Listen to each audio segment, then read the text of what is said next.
In the early 1980s, as the American automotive industry grappled with fuel shortages and shifting consumer preferences, the notion of an all-wheel drive passenger car appeared almost revolutionary.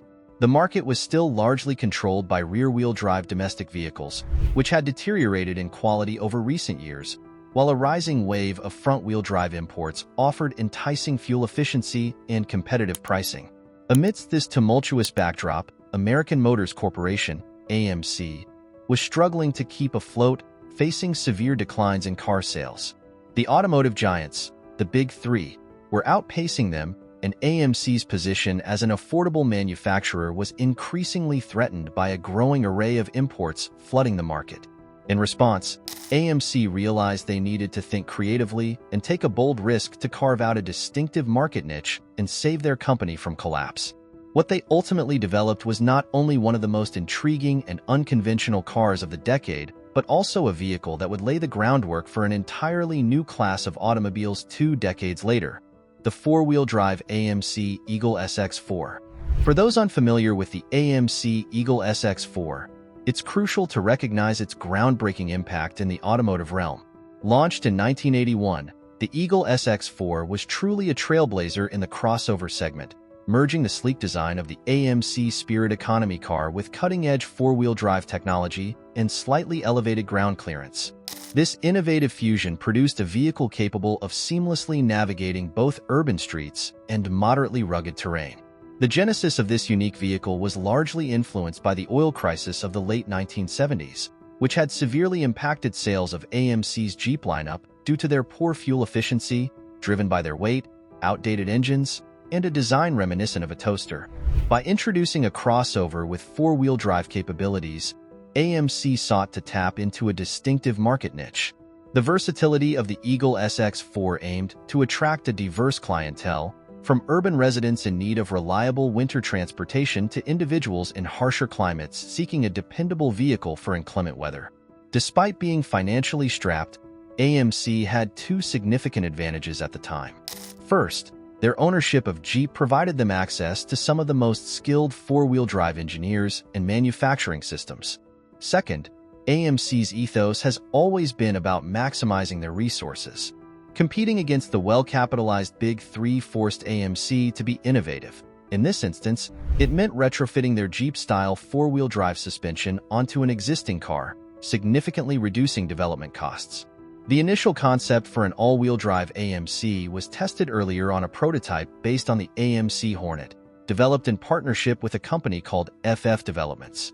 Although this vehicle never went into production, many of the principles from this prototype study would inform the design of the Eagle SX4. Interestingly, FF Developments were also responsible for designing the all-wheel drive system for the Jensen FF. The four-wheel drive system of the AMC Eagle was dubbed Quadra-Track. It initially employed the NP203 transfer case for its four-wheel drive capabilities, similar to many large vehicles of the era. However, it soon upgraded to the NP219 transfer case, which provided enhanced efficiency and traction. This system automatically distributed power to the wheels with the best grip, utilizing a viscous coupling filled with silicone-based fluid. This innovative coupling managed wheel speed differences, offering anti-skid advantages and maintaining optimal performance across a broad temperature spectrum.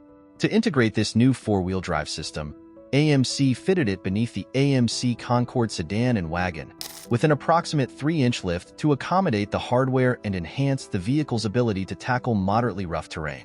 It's important to note that the Eagle was not designed as a rock crawler or a dedicated off-roader. However, it performed significantly better off-road compared to typical rear-wheel drive sedans with low ride heights and poor approach angles. The AMC Eagle made its debut in 1980, featuring 3 variations: the coupe, wagon, and sedan, all based on the AMC Concord midsize body. Sales were promising right from the start for this first model year, but the most exciting version of the Eagle was yet to come. In 1981, AMC took an even bolder step by launching the Eagle SX4 and Eagle Camback. Rather than being built on the mid-size Concord platform, these models were based on the compact AMC Spirit economy car, making them the smallest and lightest options to feature the four-wheel drive setup. In terms of design, the SX4 looked rather outlandish, resembling a lifted sports car. a rarity in those days. It must have been quite a spectacle to see back then. The Eagle Comeback essentially shared its rear-end design with the iconic AMC Gremlin, with some minor modifications.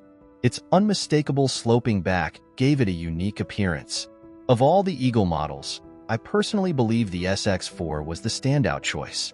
It boasted the best styling, thanks to its shorter wheelbase, which accentuated the size of its fender flares and made the lift even more dramatic compared to the other models. The SX4 could even be outfitted with a small rear spoiler, which added a stylish touch but likely offered minimal performance benefits. Speaking of performance, the Eagle SX4 was available with the General Motors Iron Duke 4-cylinder engine, often regarded as one of the least inspiring engines of its time. In the Eagle, the 151 cubic inch 4-cylinder engine produced a dismal 82 horsepower and was paired with a standard 4-speed manual transmission. Fortunately, buyers had the option of upgrading to the AMC 258 cubic inch inline-6 engine, which delivered a more respectable 110 horsepower and 210 lb-ft of torque. Definitely the better choice for the SX4, considering its sporty look. While the inline-6 still featured an iron block and iron head design, equipped with a standard 2-barrel carburetor, it wasn't exactly quick. It took a sluggish 15.6 seconds to reach 0 to 60 miles per hour, and the quarter-mile time clocked in at 20 seconds flat, as tested by car and driver at a mere 69 miles per hour. So, yes, the SX4 was surprisingly slow. Despite its lackluster performance, marketing materials of the time positioned the SX4 against the Corvette and turbocharged 4-cylinder Mustangs, claiming it was the first sport machine that doesn't always need a road. While this slogan was catchy, calling it a sport machine might have been an exaggeration given its unimpressive numbers. However, with a standard fuel economy of 22 mpg, some off-road capabilities, and seating for 4, journalists were surprisingly fond of the Eagle SX4. If you lived in northern areas like Wisconsin and wanted something other than a truck, the Eagle was practically your only option for a vehicle that could reliably handle adverse weather while offering the maneuverability of a car. Many people at the time were reluctant to deal with the bulk of a truck, especially since many were poorly equipped. This unique positioning made the Eagle SX4 and the Eagle line truly stand out, though it was both a blessing and a curse, as this segment wouldn't gain mainstream popularity until more than 30 years later.